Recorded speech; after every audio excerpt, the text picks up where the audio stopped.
Sadguru Name Sri Gurudeva Name. Boa tarde. Agradecemos a Deus por mais uma semana de muito aprendizado e rogarmos por toda a humanidade, por todos os espíritos encarnados e desencarnados, para que todas as pessoas possam se conhecer e a cada dia encontrarem os defeitos que porventura os estejam acompanhando e que possam a cada momento serem melhores do que elas mesmas, sem terem a pretensão de serem melhores do que ninguém. Evangelho segundo o Espiritismo, capítulo 13, que a vossa mão esquerda não saiba o que dá a vossa mão direita. E para o pessoal que está acompanhando lá pelo YouTube, é só botar Transmutação Renato lá no YouTube, aí tem o canal que a gente está colocando o Evangelho no YouTube. Recordai-vos de que Jesus disse que somos irmãos e pensai sobre antes de repelir o leproso ou o mendigo. A Deus, pensai naqueles que sofrem e orai. Irmã Rosália Pareis, 1860. Esse evangelho é interessante porque ele traz no capítulo 13, que a vossa mão esquerda não saiba o que dá a vossa mão direita, esse comentário dos Espíritos falando sobre a caridade material e a caridade moral, e a gente vê logo que está claro que para esse Espírito, irmã Rosália, que está fazendo esse comentário aqui, foi uma psicografia, numa mesa mediúnica acontecida na Sociedade Espírita Parisiense, em 1860, que o Kardec fazia essa parte de doutrinação. Ele ficava doutrinando e pegando, selecionando trabalhos, e aí ele fez 5 livros básicos, um deles é o Evangelho segundo o Espiritismo. Tem trechos do Evangelho normal comentados pelos Espíritos. Então a pessoa que psicografou entendeu que era o Espírito irmã Rosália, e era em Paris em 1860, aqui, só foi botar o texto. Então, não para a obra espírita nesses 5 livros, tem o livro O que é o Espiritismo, e tem milhares de páginas da Revista Espírita. Então aqui não se encerra tudo, e por isso que dizem que a obra do Chico Xavier, com mais de 400 livros, o Pacelli encerra em 420, mas acho que continua porque agora estão segmentando, eu digo, ele em vida deixou publicado, também seria uma continuidade disso. Por isso que tem gente que estuda o Espiritismo e vê que tem partes que são tratadas na obra do Chico que não foram tratadas na obra do Allan Kardec, no sentido do que foi psicografado, porque é uma obra em continuidade. Esse é o ponto. Aí vem o Divaldo e vários outros médiuns continuando esse trabalho, porque na verdade o Espiritismo é mostrar a necessidade de uma evolução moral constante. Nós, como instrumentos que precisam ser constantemente afinados, e para que nós nos afinemos, nós necessitamos de compreensão, é uma palavra que ele usa aqui no Evangelho. Então é sermos melhores do que nós mesmos a cada dia, sem termos a pretensão de ser melhor do que ninguém. O Marcos toca violão, se ele deixar o violão encostado, quem já viu quem toca violão, primeira coisa é ficar bem apertando, né? Uma mão apertando e a outra tocando, porque o violão parado, como tem a matéria, né? Ali é madeira e corda de aço, corda de nylon, fica puxando, é uma força puxando. Então o Marcos, sem tocar o violão desafina, e o Marcos tocando o violão desafina. Assim somos nós. Se a gente agir, a gente vai precisar de afinação. Se a gente não agir, a gente também vai precisar de afinação. Senão a gente não toca uma boa música. Então, é a questão de ser um bom instrumento. Para ser um bom instrumento, que a gente vê os espíritos falando, e aqui quem comenta não é quem sabe, mas alguém que tenta colocar paulatinamente em prática essas coisas, porque é bom para a própria pessoa que pratica, e muito melhor quando você vê as pessoas praticando, fazendo o papel delas, quando a gente olha de cima e vê a integração da humanidade. É o filho tentando ser cada vez melhor filho, o pai tentando ser cada vez melhor pai, o amigo tentando ser cada vez melhor amigo, o companheiro tentando ser cada vez melhor companheiro. É bom para ele, é bom para a companheira, para os companheiros, e é bom para a humanidade inteira. Então, ajuda-te, que o céu te ajudará. É claro. Então, precisa de uma reforma íntima. O aspecto religioso espírita de novo, ligar-se. Não é formal, não é uma religião formal. É de uma religação, o autoconhecimento. A ligação conosco, saber quem nós somos. E estamos aprimorando essa pergunta e a resposta todo dia. Para que nós viemos? Qual é o nosso papel no que estamos fazendo? E a partir daí começa a experiência da caridade. Vocês pegarem lá a Bíblia em Coríntios,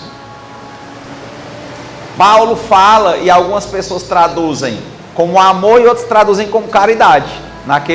Aquela famosa carta aos Coríntios, aquele trecho que ele diz: quando eu era menino falava como menino. Aí você diz, então tudo, você pegar, a depender da tradução bíblica, uns dizem amor, outros dizem caridade. Mas veja que não vai ter muita diferença, porque caridade e amor, primeiro a gente tem que pensar, tem que se amar para amar. Muitas vezes nós precisamos ser caridosos conosco, sem sermos individualistas. Ou seja, cuidarmos do que Deus nos confiou. Não sermos tão rígidos com os resultados, porque o nosso papel é plantar, colher. Se vai chover, se vai prosperar, é com Deus. Nosso papel é plantar e cuidar, plantar e cuidar. A gente vê o resultado, mas a gente não pode se machucar, se martirizar quando o resultado não chega no tempo que a gente quer. E muitas vezes nós fazemos isso, ou não fazemos? Poxa, eu fui uma mãe, mas meu filho é assim, aí começa a se machucar. Não acontece isso, não?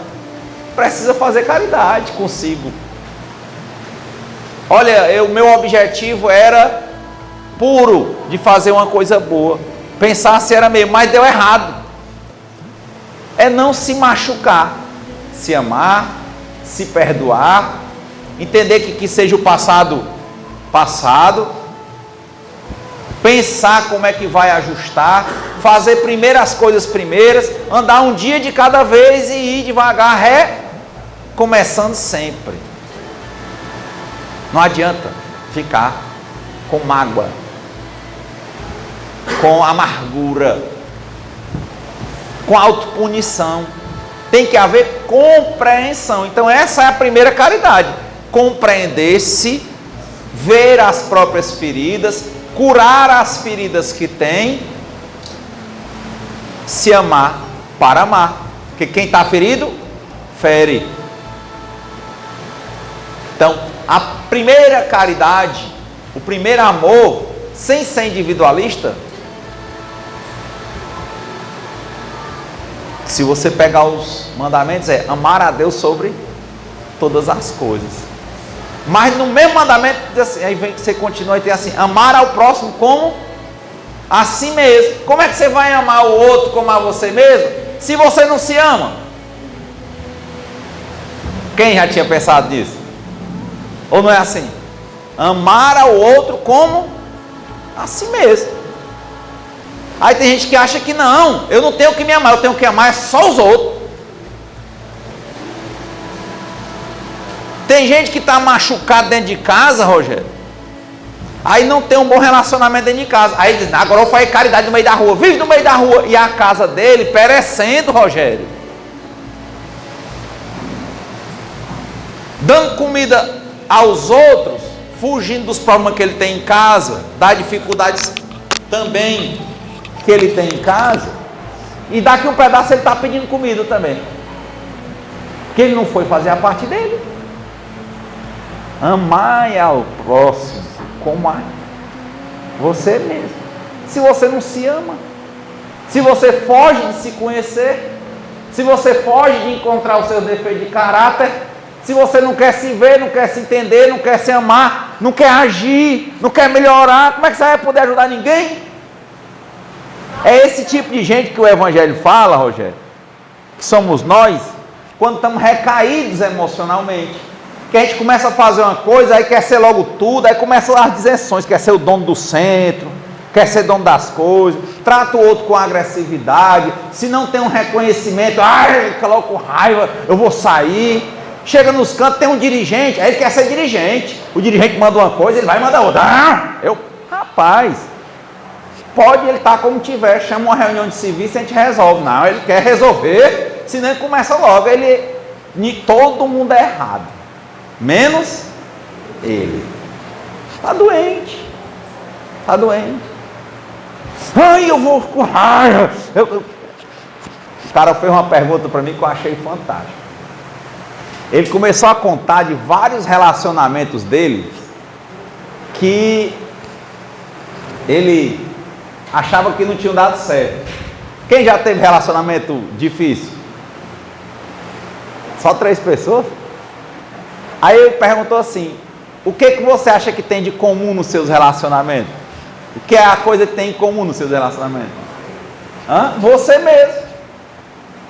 Se nenhum deles, ou a maioria está dando errado, o que é que tem em comum? Você. Será que você está certo? Aí ajuda-te, que o céu te ajudará. Nem o emprego meu eu dou certo, mas o que está em comum nos teus empregos? Você. Nem um relacionamento afetivo meu dá certo, mas o que tem em comum em todos eles? Você. Se entrou pelo cano, saia pelo cano. É o que está mais perto. Viva e deixe viver. Eu não posso mudar o outro, mas eu posso mudar a mim mesmo.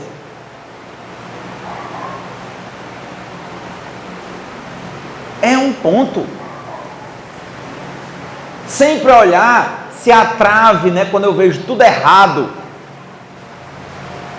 se a trave não está no meu olho, se a minha lente não está suja. Ele falou aqui que na caridade moral, às vezes, a gente tem que tolerar e fazer ouvido de mercador para certas coisas. Eu achei uma conversa interessante. Eu tenho uma colega que ela tem problema de audição muito grave. Até falar, ela fala um pouco com dificuldade, porque ela teve esse problema de usar aparelho. Aí ela disse que resolveu não pegar o barulho dos outros. Quando chega em casa, as irmãs ficam brigando e não sei o que. Ela disse que aprendeu, ela vai levemente, aperta aqui no botãozinho e desliga o aparelho. Aí fica lá, blá, blá, blá, blá, blá. Ela disse, fica olhando o pessoal só balançando a cabeça, não sabe nem o que estão dizendo. Aí quando vê que estão se acalmando, ela liga o aparelho de novo. Aí diz que a mulher só, às vezes escuta só a outra dizer assim: ei, tu não diz nada. Ela nem sabe. Aquilo ali vai passar. Por que eu tenho que brigar em todas as brigas? É como no jogo de futebol. Por que eu tenho que correr toda hora para fazer 1000 gols, 10 gols, se às vezes eu só preciso de um empate? Se eu só preciso de um gol, para que diabo eu vou ficar correndo para dar 1000 gols? Ela precisa, numa confusão, é uma solução. Não é brigar em todas as confusões de casa, não. Não é, não? Eu achei que foi interessante. Ela disse: olha, eu não consigo. Elas começam a dizer as coisas, não sei o que. Eu acabo entrando no barulho. Eu aprendi a desligar o aparelho. Pronto. Eu fico lá olhando, porque se eu sair também, elas partem até para me bater, ela diz. Mas eu fico lá olhando assim com a cara de atenção, só que eu não estou ouvindo nada. Eu desligo o aparelho. Muitas vezes a gente tem que fazer isso.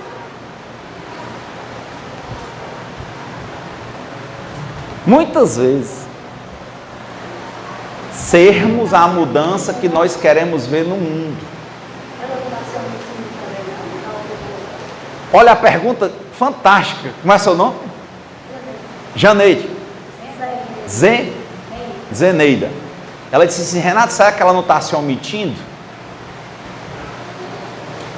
Eu acho legal essas perguntas. Às vezes é melhor ser feliz do que tentar Mas eu não vou nem por aí, Andra. Eu acho, sabe o quê?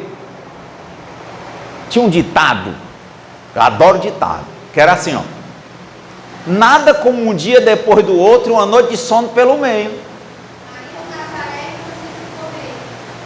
Eu não preciso brigar quando você está brigando comigo. Eu posso esperar você brigar,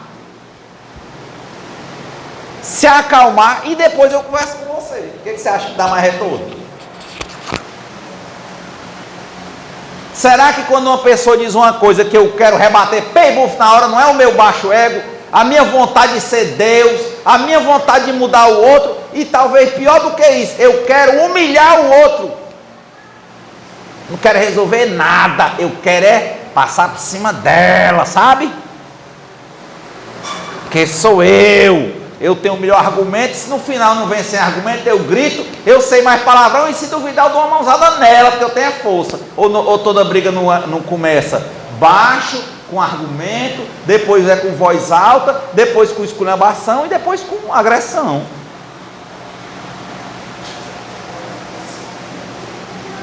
Dificilmente a gente resolve uma coisa quando a pessoa está com a emoção alterada.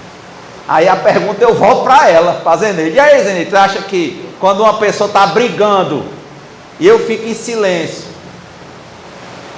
não pego o barulho da pessoa, será que eu estou me omitindo? Às vezes eu me questiono e acho que não. Se eu tiver o interesse verdadeiro em melhorar a mim e a minha relação com aquela pessoa, eu vou ter que esperar ela, a maré baixar.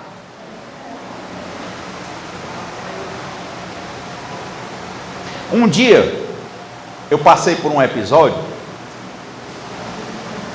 aconteceu uma situação que eu não tive tempo de dar atenção para uma pessoa, também porque eu achei que eu não conseguiria dar a atenção que a pessoa queria, resolver, a pessoa estava com um problema e tal. Então eu vi que a pessoa falava comigo querendo que eu me prontificasse, entende? E eu não me prontifiquei. Eu pensei e disse, não, eu por mim mesmo, eu vou conseguir arranjar mais barulho, eu não vou resolver esse problema, vai ser uma coisa ineficiente. E eu disse à pessoa, procure tal pessoa, que eu acredito que ela vai resolver esse problema. Eu disse, e realmente a pessoa que eu indiquei, resolveu o problema. Mas minha mãe estava do meu lado. Era uma pessoa que era muito cara à minha mãe. Quando essa pessoa saiu, a minha mãe começou logo a dizer as coisas comigo. Porque você é imprestável, egoísta, tal, só pensa em você, individualista. Aí eu saquei. Eu aprendi, né? Tem uma apostila muito legal, se vocês forem estudar sobre autoestima. Tem uma apostila chamada Buscador de Autoestima. Leiam sobre autoestima. Aí eu percebi que a pessoa que tem baixa autoestima, quem está ferido, fere, invalida os outros. Quem foi invalidado, invalida. É a pessoa dizer que ia fazer uma coisa, ei, eu vou estudar, ei, não vai estudar não, que papagaio velho não aprende a falar não. É invalidação, não é isso? O que ela faz? É invalidar os outros. Eu me situei, apesar de ser a minha mãe, eu sei que ela me ama e tudo, mas ali ela estava expondo uma chaga que ela tinha, e ela queria que eu pegasse o barulho dela, mesmo que sem querer. Eu entendi assim, eu fiquei calado. Antes eu responderia, viu? Mas na tua mãe, ora, quem é que nunca respondeu uma mãe aqui? E geralmente não é muito cortês como deveria ser, não. Mas eu fiquei calado. Eu fiz essa conversa todinha dentro de mim. Eu disse, acho que ela está num processo que ela não está se cuidando, ela está fora do eixo dela, e ela está querendo me tirar do eixo também, mas eu não vou não. Nem adiantava eu explicar o que eu disse aqui, que eu achava que eu não ia dar a atenção necessária, nem ia poder resolver. E na hora, a pessoa que eu indiquei, a coisa ainda estava acontecendo, né? Não dava para dizer que ela ia resolver, eu acreditava que ia. Com o tempo se provou verdadeiro, ela resolveu. Aí sabe o que eu fui fazer? Eu fiquei calado, mas eu fiquei incomodado. Aí eu fui pegar baixei, eu tinha essa apostila Buscador de Autoestima, eu baixei e fui ler todinho. Aí eu me encontrei em várias coisas, aí entendi, né? Quer dizer, eu vi que eu não reagi para brigar com a minha mãe, mas aquilo me machucou. De alguma forma, Rogério, me afetou, porque eu fiquei meio querendo vir aquele pensamento, né? Sobre aquilo e tal. Aí eu fui estudar, fui meditar. Aí eu consegui separar o joio do trigo, me acalmar e tal, entender a posição dela, entender a minha. Com o tempo, né, entregar coisas, né? Tem coisas que eu não posso resolver, eu faço o quê? Deus me conceda a serenidade para aceitar o que eu não posso modificar, né? E também não podia voltar para o passado. Esperando. Pronto, aí passou a raiva dela. Com mais ou menos uma semana, o problema que a pessoa que eu indiquei conseguiu resolver. Aí tudo foi se serenando. E eu acho que saí melhor do que antes, porque eu não briguei. E eu refleti, será que eu devo conversar com a minha mãe? E no final eu vi alguns toques que ela não estava com a mesma disposição que eu para mudar. Então eu também gosto de fazer isso.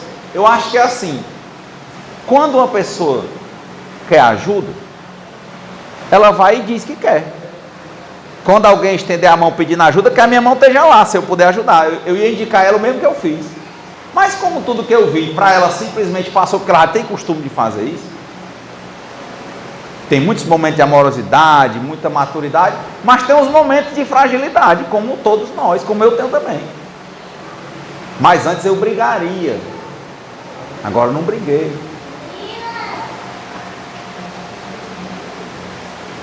A nossa relação 2 dias depois estava boa ou ruim? Ótima. Porque se eu fosse brigar com ela, ela estava brigando com raiva. E o... Hã? É. Mas sabe qual era o meu instinto com ela? Se eu tivesse ido, como eu já fiz tempos atrás, ela ia começar em cima do pedestal gritando valente que só uma saraça, e ela ia terminar sentada chorando, porque eu ia lutar, e eu ia ser cruel, porque eu sei ser cruel, só que eu não quero. É uma escolha livre, arbítrio, mas eu já fiz. Se eu vacilar, eu faço. Se eu vacilar, eu faço. Eu, escutando uma palestra do Peixinho, até botei lá no grupo, de um seminário que teve lá na Casa do Caminho, não sei se vocês assistiram, um seminário muito legal, com o Divaldo Franco e 4 outros palestrantes. Eu só posso dar o que eu tenho. Mas tem coisa que eu nem tenho ainda. O cara diz assim, Renato, então tu é humilde, é? Rapaz, talvez a humildade não tenha nem nascido dentro de mim ainda. Ou está brotando ainda. Não é que eu não seja humilde, é que a humildade talvez não tenha nascido dentro de mim ainda, mas eu estou trabalhando nisso. Mas um momento desse para mim é um momento de alegria, um momento que eu deixei de pegar o barulho, mesmo que fosse da minha mãe, soube tolerar com todas as fragilidades de uma pessoa em que a humildade nem nasceu ainda, soube ficar calado, soube ir me tratar, ao invés de ficar impondo a ela um tratamento, que eu já vi, chegar e vai tomar remédio, vai, né? Dizer que a mãe está doida. Eu não, fiquei calado. Quando eu senti que a energia estava me incomodando demais, eu saí de lá. Que eu evito pessoas, ambientes e situações. Se eu não estou bem espiritualmente, eu prefiro dar um tempinho de novo. Nada como um dia depois do outro e uma noite de sono pelo meio, desde que no outro dia eu não guarde a mágoa nem a raiva. Eu queria no outro dia ter o que com a minha mãe? Um bom relacionamento, e graças a Deus aconteceu. Mas se eu tivesse ido para cima, hein? Eu conheço esse caminho de ir para cima. E como eu ainda estou plantando a humildade, eu ia lutar para ganhar. Não importa se era minha mãe, meu pai, meu tio, meu irmão, se era um conhecido ou desconhecido. Porque é um defeito de caráter que aqui eu tento mudar. Com uma prática de compreensão e ação diária. Não adianta só falar.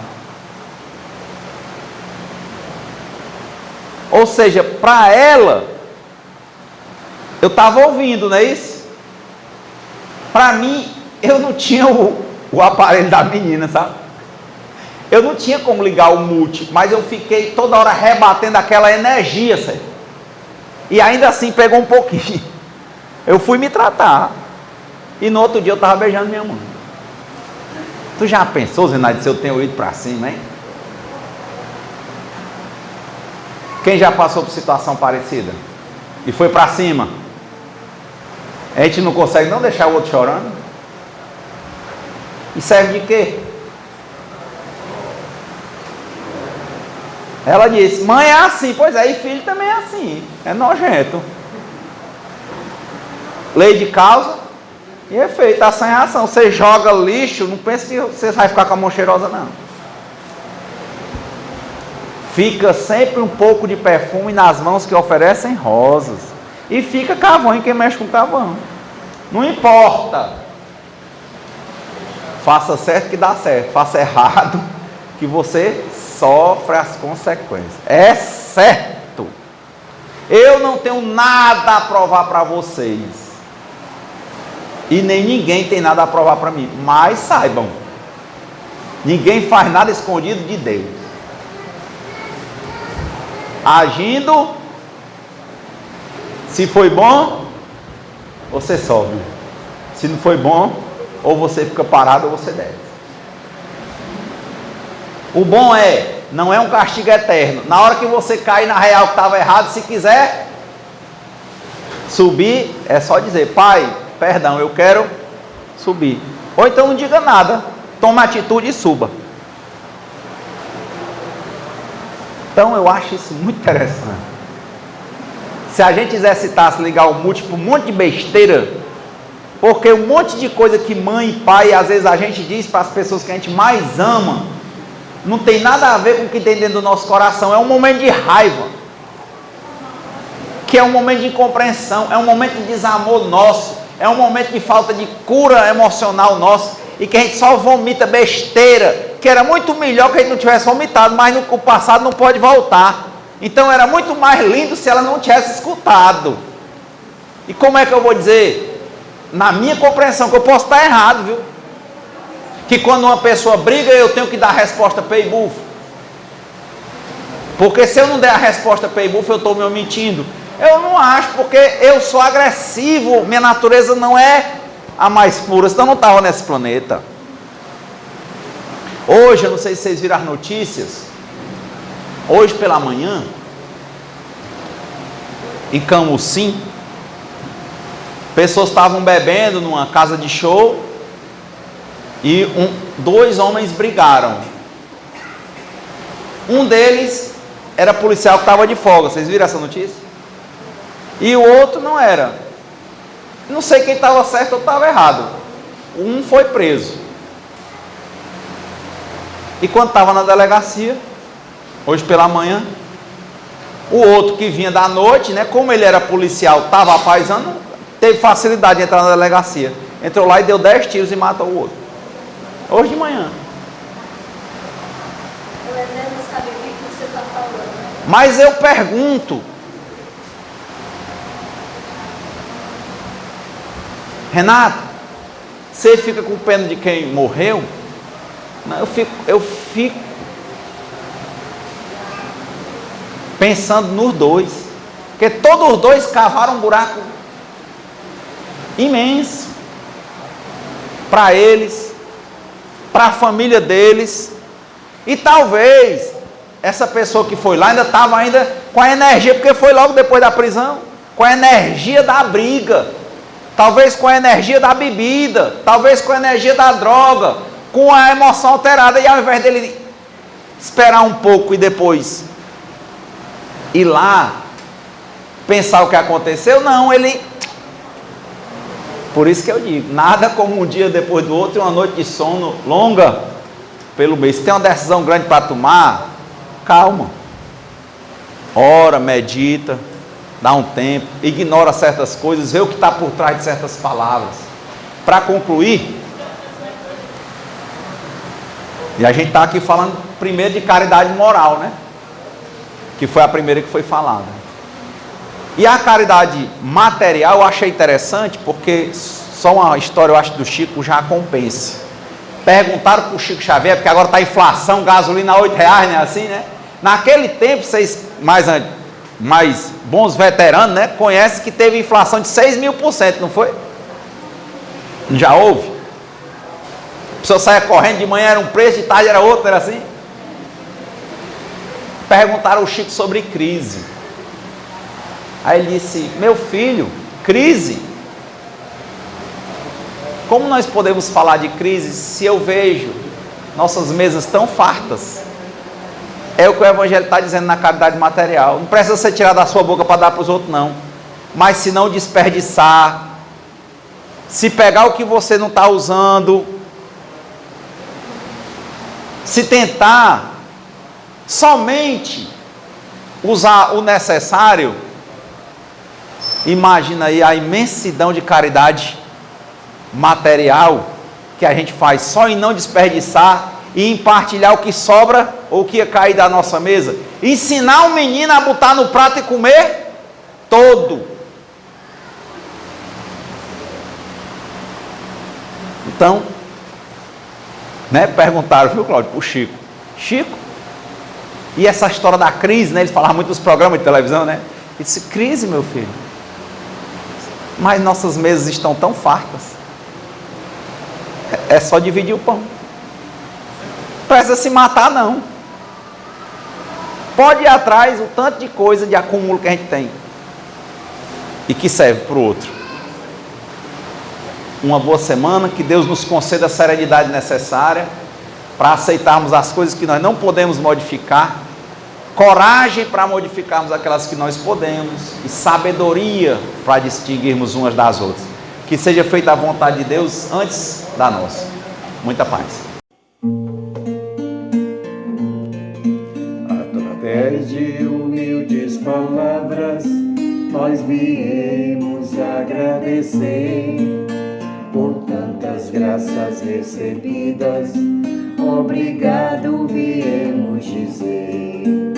Obrigado, Jesus, obrigado. Nunca vou me cansar de dizer. Agradeço, meu Deus, agradeço ao Espiritismo pertencer. E se as dores nos batem à porta, as tristezas e decepções, saberemos como recebê-las e as chamamos de nossas missões. Obrigado, Jesus, obrigado. Nunca vou me cansar de dizer. Agradeço, meu Deus, agradeço ao Espiritismo pertencer.